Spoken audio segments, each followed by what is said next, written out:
سوات سیدو شریف کې د منګلور سره تعلق لرونکي شل کلنې شمې مشال ریډیو ته وویل چې 8 کاله وړاندې د 12 کالو په عمر کې پېښور کې واده کړی شوی وم.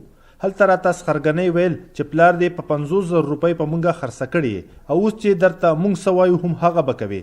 3-4 ورځې وشوې، هلک ښه خوشحاله او ښه ماله راغی، ښه ما سره میلاو شو، ښه کېناستو، ښه خبرې مبرې، ما نه خپل خلک را واپس شو.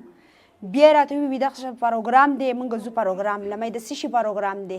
بس وي ته یې څه کوې، خو بس زما ښځه وي چې زه درته څه وایم هغه کوه. بس مې ښځه ټیک ده، بس وي ډانس پروګرام کوه ورته. نو مې ما له خو چل نه راځي، بس وي خالي هسې ودرېږه، خو بس وي ودرېږه. او بس دا خلک ناستو دا پیسې میسې هغې ته ورکولې. زه بیا رالم، زه خفه وم، مې تا ما سره څه وکړله. بس د دې دپاره مې کړې، د دې دپاره، او بس نه رانتلی شي او نه دې پرېږدمه. هسې زه یم چې لکه د انسان قیمت شته چې دې داسې خبره لکه الټه کوي چې یا پیسې اخیستې دي یا ښه دي یا بد دي. لکه ما پلار سره مو الټه جنګ وکړو چې تا ولې داسې غلط کار کو، دا پیسې به نه اخیستې. هغه ما پلار راته وایي چې زه قرآن خورم چې ما ستا په سر نه دي اخیستي. په دغه موقع د شمې ورور وویل چې د دوی د خور عکسونه او ویډیوګانې هم ورله خاوند جوړې کړي دي او کله چې دغه جینۍ واده کېدله نو دوی ته معلومه نه وه چې د ګډا کار به ترې اخیستی کېږي. دا ته مونږ یو پیر راوستله، مونږ هلته کې زموږ ځای کې سرکاري سړی او مونږ د هغې د دې رضینامه هر څه سره وکړل. 2 لک روپۍ جرمانه مونږ کېښوده. وی په دې باندې به دا شی مونږ نور بیا نه کوو.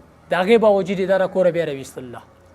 دا پردي نارینه به راتله او دننه به ناست وو، پروګرامونه به یې په دیره کې دننه کول، بیا به د دې نه بهر ویستلو چې کم ګڼ کپان خلک هغه به یې راوستل او د دې سره به ناست پاس وو. سوات کې د ښځو حقونو لپاره کارکوونکي تبسم بدنان وایي چې هر کال داسې یو شمېر جینکۍ د ودونو په نوم باقاعده خرڅولی کېږي او وروسته د دغه جینکو ژوند ډېر په مشکل کې وي. تر نن ورځې پورې ما یوه لور یوه مور واپس راوستې ده، رپورټ کړی مې کیس. یوه ښځه د 4 بچو سره خرڅه کړلی شي و پنجاب علاقې ته. یوه ماشومه چې ده نو هغه هم پېښور ته خرڅه کړلی شي و په هغې باندې به هم چې دی نو کسب به یې پې کوو، د ناچ ګانه دا به یې پې کولو او هغه هم بیا راوتښتېده. او یو راله دا ماشومه راله او بقول یې د دې چې هلته کې نور هم ډېر شی سواتیانې.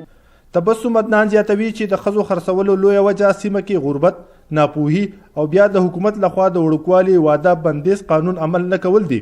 په دا اړه سوات کې مرستیال کمشنر ډي سي عاطف الرحمن وایي چې ودونه د هر کورنۍ خپل ذاتي عمل دی او چا سره چې ظلم زیاتی وشي او دوی ته ارزي ورکړي نو د قانون مطابق د هغوی مرستې کیږي.